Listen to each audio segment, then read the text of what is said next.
Parce que ce qu'Emmanuel Todd, dans le monde qu'il vient de décrire et qui était si intéressant, et où en effet les gaullistes sont des semi-gauchistes par rapport même à une partie de l'extrême gauche d'aujourd'hui, hein, c'était quoi ce monde? C'est celui où le tiers de l'humanité avait échappé au régime capitaliste parce qu'elle était dans un régime socialiste.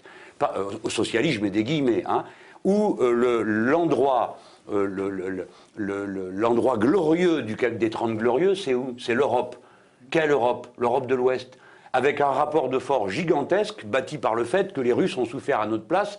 Ils étaient à côté et que les classes possédantes de l'Europe de l'Ouest étaient mortes de peur à l'idée, comme ils nous le disent dans leur tract, que les chars de l'armée rouge étaient à 48 heures de la Tour Eiffel. Et qu'il a fallu l'équilibre de la terreur, hein, comme on disait, l'arme nucléaire de chaque côté, pour que les classes possédantes de l'Ouest acceptent de discuter et de partager. Du jour où le mur s'est effondré, en même pas 20 ans, tout a été emporté, et aujourd'hui de quoi on discute? Des derniers restes de l'État-providence construit à l'époque. La base de tout, c'est le rapport de force.